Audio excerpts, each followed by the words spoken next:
मतलब कि ईचिंग या इसको हम खुजली बोल देते हैं। तो ये क्यों होती है, किस कारण से होती है? ये होती है देखिए माइक्रो ऑर्गेनिज्म के कारण। माइक्रो ऑर्गेनिज्म जैसे कि बैक्टीरियल इन्फेक्शन हो गया या फंगल इन्फेक्शन हो गया या कोई पैरासाइट का इन्फेक्शन हो जाता है।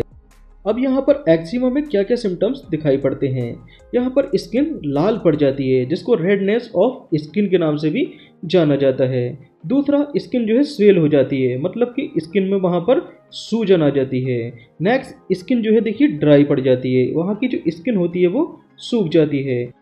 अब जिस जगह हम खुजलाते हैं उस जगह के पोर्शन को हम इरिटेट कर देते हैं। अब जैसे ही वो जगह इरिटेट होती है, अब वहाँ पर ब्लड का फ्लो जो होता है वो बढ़ जाता है, तो वहाँ की जो कैपिलरीज होती हैं वो रप्चर हो जाती हैं। अब जैसे ही वो कैपिलरीज वहाँ पर रप्चर होंगी, मतलब कि फट जाएंगी, अब वहाँ से जो है ब्लडिंग शुरू हो जाती है। तो कभी कभी यहाँ पर हम खुजली में ब्लडिंग को भी महसूस करते हैं। यहाँ पर देखिए हम कुछ केस देख पा रहे हैं। पहला केस है यहाँ पर सोरियासिस का। तो सोरियासिस के केस में जो स्किन की ऊपर की लेयर होती है वो पपड़ी के रूप में हटने लगती है, तो इसको हम सोरियासिस बोलते हैं। दूसरा केस है देखिए यहाँ पर ईचिंग का, मतलब कि एक्जिमा या खुजली का। ओके, और तीसरा केस है यहाँ पर देखिए ड्राई स्किन का। तो सभी ये देखिए एक टाइप की खुजली इसको हम बोल सकते हैं।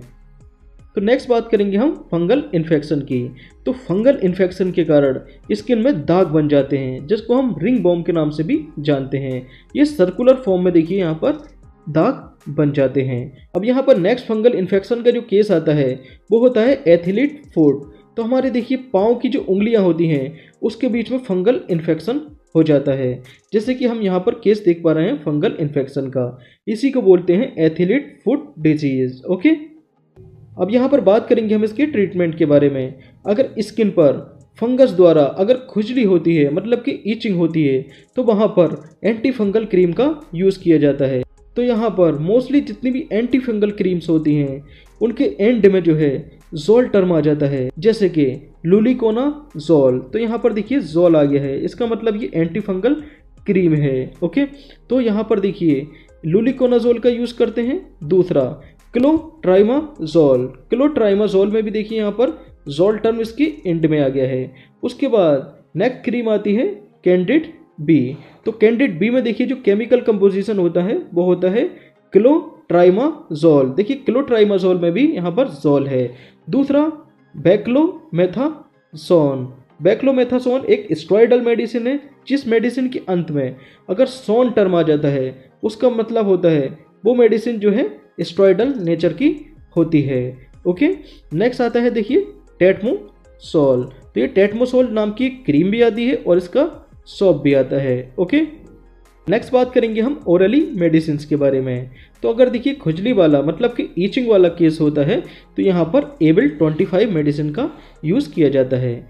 तो ये टैबलेट जो कि एक एंटी हिस्टामिन ड्रग होती है, मतलब कि एंटी एलर्जिक ड्रग होती है। तो एंटी एलर्जिक ड्रग क्या करती है, ये एलर्जी को सप्रेस कर देती है, मतलब कि कम कर देती है। दूसरी मेडिसिन है यहाँ पर देखिए फ्लूकोनाजोल। तो यहाँ पर भी देखिए जोल है, इसका मतलब ये एंटी फंगल मेडिसिन है। तो अगर फंगल इन्फेक्शन के कारण कोई खुजली हो जाती है हमारी बॉडी में तो यहाँ पर ओरली इस मेडिसिन का यूज़ किया जा सकता है। अब यहाँ पर नेक्स्ट बात करेंगे हम लोशंस के बारे में। तो पहला लोशन है कैलामाइन लोशन, दूसरा है कैलाड्रिल लोशन। तो जिस एरिया या जिस पोर्शन में जो है खुजली होती है तो इस लोशन को वहाँ पर लगा लिया जाता है। Okay, thank you.